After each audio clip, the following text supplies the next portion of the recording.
অস্ত্রের মুখে সুন্দরবনের ডাকাতদের হাতে অপহৃত হওয়া ২ পর্যটক ও এক রিসোর্ট মালিককে উদ্ধার করেছে কোস্টগার্ড। ড্রোন প্রযুক্তি ব্যবহার করে অভিযানে ডাকাত দলের ৬ সদস্যকেও আটক করা হয়েছে। গত শুক্রবার মুক্তিপণের দাবিতে সুন্দরবনের ভেতরে পর্যটকদের জিম্মি করে রাখে সশস্ত্র ডাকাত দল। ঢাকা থেকে এখানে সুন্দরবনে ঘুরতে আসি ৫টা বন্ধু একসাথে। তো আইসা আমরা এই যে গোলকানন রিসোর্টে উঠি। তো এখান থেকে ওঠার পরের দিন আমরা মানে নৌকা নিয়ে আশেপাশে ঘুরতে যাই আরকি। একটা লেকের ভিতরে ঢোকার পর কিছুক্ষণ পরেই আমরা একটু সামনে যাই।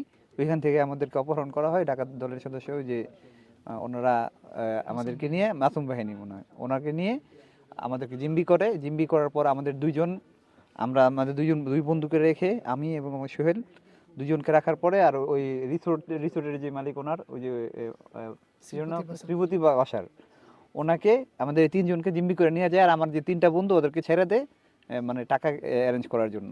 তো অ্যারেঞ্জ করে পাঠালে আমাদেরকে ছেড়ে দিবে এটা বলে আমাদেরকে বনের ভিতরে নিয়ে যায়। ওইখানে আমাদেরকে ৩ দিন রাখে। ৩ দিন রাখার পর ওই যে গতকালকে মানে আমাদের এই যে কোস্টগার্ডের সহযোগিতায় আমাদেরকে এক সাইডে এনে রাইখা ওরা পালায়ে যায়। একদিন থাকার পর পরদিন সকালে আমরা সুন্দরবন ঘোরার জন্য বের হয়েছিলাম। তো আমরা কিছু দূর যাওয়ার পরে একটা গ্রুপ আসে ডাকাতের দল। ওরা ৩ জন ছিল এবং অস্ত্রধারী, সবার হাতে অস্ত্র ছিল। তারপর আমাদের ওরা আটকে ফেলে গহীন জঙ্গলের ভিতরে নিয়ে যায়। ২ জন মিলে অনেক মারধর করে। পরে আমাদেরকেও বারবার প্রেশার দিতে থাকে যে বাসা থেকে টাকা পাঠাতে বলো। তো আমরা বিভিন্ন বাহানায় আর কি ঘোরানোর চেষ্টা করেছি। এই পরে আর কি কিছু টাকা দিয়েও ফেলেছি।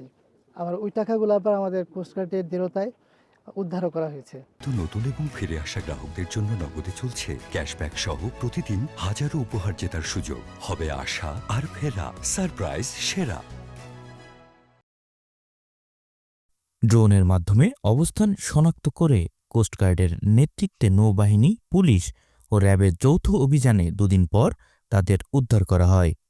গত ২ জানুয়ারি ২০২৬ তারিখ শুক্রবার বিকেল ৩টায় সুন্দরবনের গোলকানন রিসোর্ট হতে কানুরখাল সংলগ্ন এলাকায় কাঠের বোট যোগে ভ্রমণকালে ৫ জন পর্যটক, ১ জন মাঝি এবং রিসোর্ট মালিকসহ ৭ জন ব্যক্তিকে মাসুম মৃধার নেতৃত্বে একটি ডাকাত দল জিম্মি করে।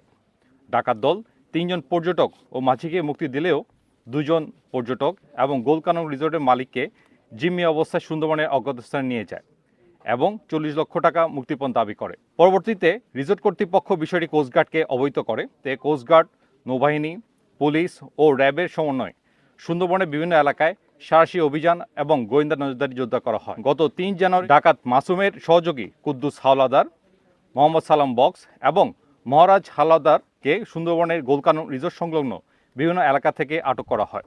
পরবর্তীতে গত ৪ জানুয়ারি ডাকাত সহযোগী আলম মাতাব্বরকে আটক করা হয়। সুন্দরবনের গাজী ফিশারিজ সংলগ্ন এলাকা হতে ড্রোন সার্ভেলেন্সের মাধ্যমে জিম্মিকৃত ২ জন পর্যটক এবং গোলকানন রিসোর্টের মালিককে নিরাপদে উদ্ধার করা হয়।